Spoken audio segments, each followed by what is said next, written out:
Ah, there you are. I was expecting you. Let us begin.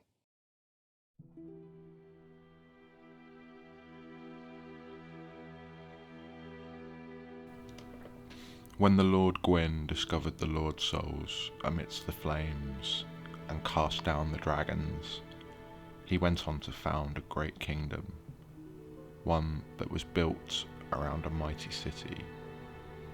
The kingdom was Lordran, and the city, Anor Londo, city of sunlight. A city fit to rule from, it is largely fashioned from stone and consists of giant buildings large enough for gigantic beings to pass through comfortably.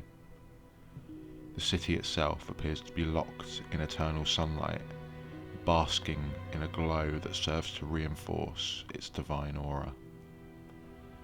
Few humans ever get the honour of walking its streets, and giant hulking sentinels in heavy armour stand guard, watching for any sign of trouble and stepping in quickly to keep the peace. This was once a seat of power for Gwyn and his family, his army of silver knights ready to carry out his orders without hesitation. When he left to link the flame, he took with him the survivors of the war against the demons, the newly dubbed Black Knights, and left behind the unblemished Silver Knights to watch over his capital, where they still stand to this day.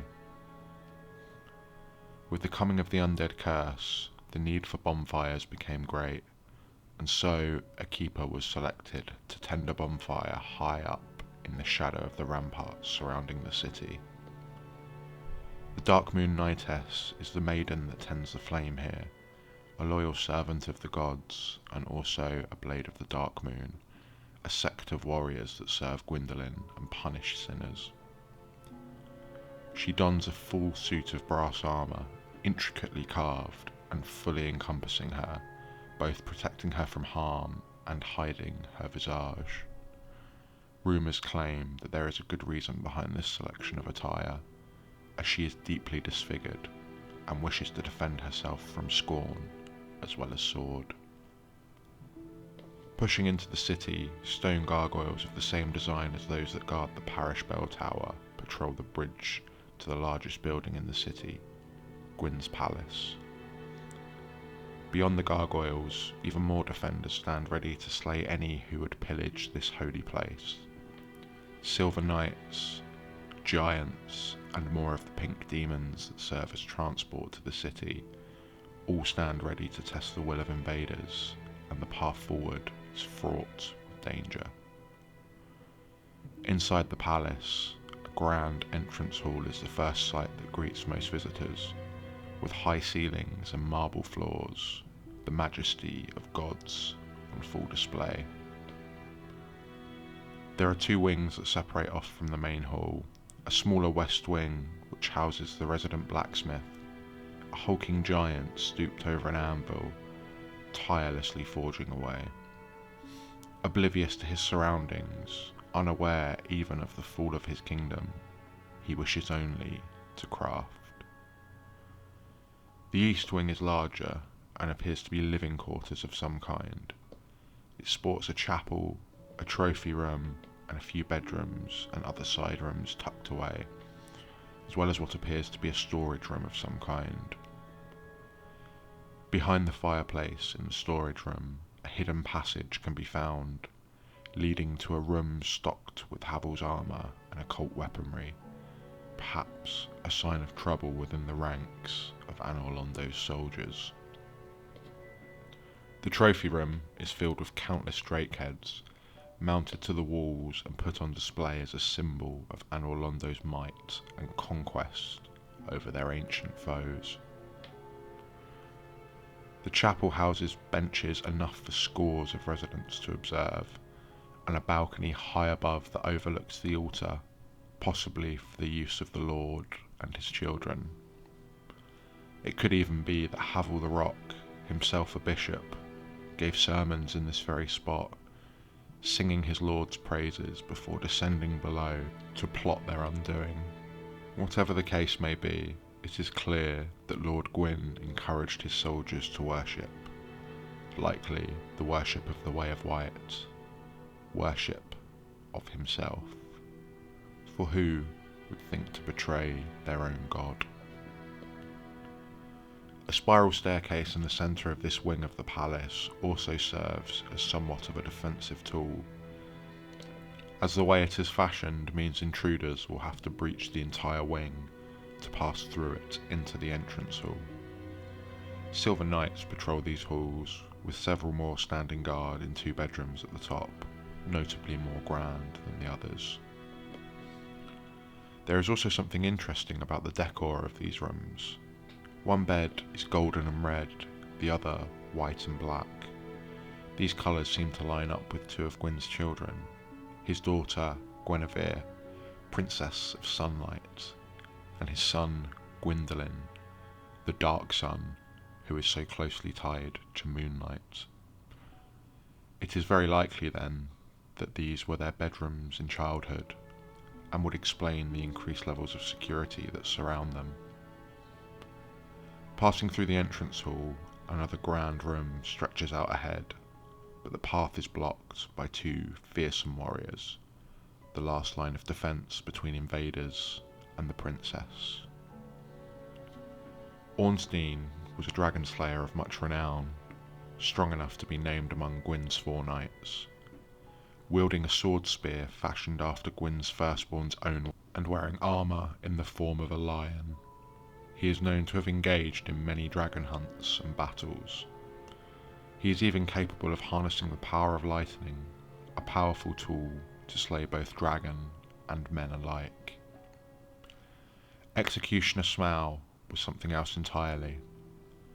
Far from an honourable and beloved knight, Smaug was an executioner for the royal family of Anor Londo. He harboured dreams of being a knight himself, but his bloodlust was too great. He began to take joy in his work, even going so far as to grind up the bones of his victims and consume them. When Gwyn found out about this, it struck him as distasteful, and so the knighthood that he sought would never come. But in spite of this, he will still stand true in defence of his princess. His golden armour and oversized golden hammer give him a terrifying presence. With his raw power and Ornstein's incredible speed, they have stood firm for centuries. But even after all this time fighting side by side, their relationship is still a turbulent one. If Smaug were to fall, Ornstein can be seen to bow his head in prayer and respect for his fallen comrade before absorbing his power. However, if Ornstein falls first, Smaug's callous nature resurfaces, as he does not hesitate to bring his hammer down upon his former comrade and take his power brutally. This could be an indication of Smaug's disdain for his lack of knighthood, or it could simply be his love of killing bubbling forth. Past this deadly duo, all that remains is the throne room, draped in sunlight and grand in design. The Lady Guinevere lays atop the throne, waiting for the undead that might best all to reach her and fulfil her father's legacy.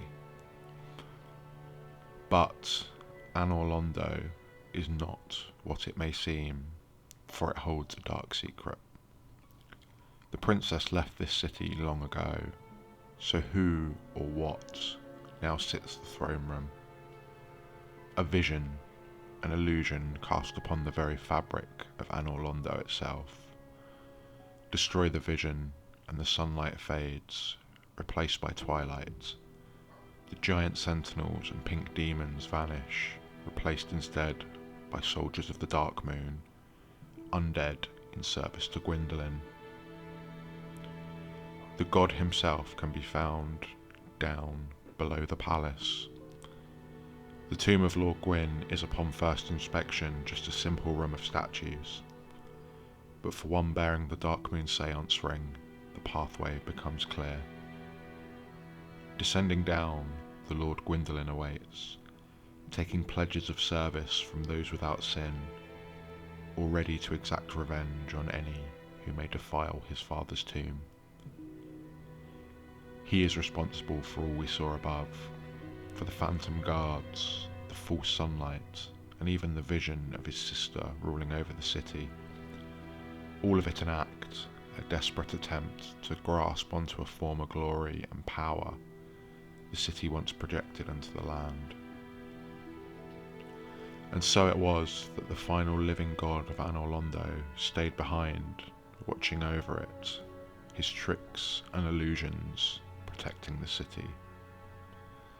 But there is one more place of interest in the City of Gods, a large hall a short distance from the palace, which houses a mysterious painting. A large and well-crafted landscape hangs at the back of the hall, defended by a mysterious group of nimble warriors donning white robes and bearing twin daggers with grace. And it appears that they have already claimed the high-profile victim, as the body of Black Iron Tarkus can be found in the corner of the room. It is possible that he was slain by the mysterious guardians that patrol the room, but there is also another theory.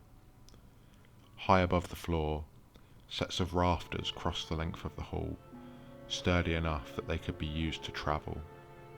It's possible that during this treacherous journey, this warrior's death came not at the point of a blade, but from a simple misstep, leaving him to tumble to the floor below. Whatever the truth may be, one thing is certain. These guardians watch over this mysterious painting, and there are even whispers of a mysterious doll that holds some sort of connection to it. But are they here to defend the painting from the outside, or to defend the outside from the painting?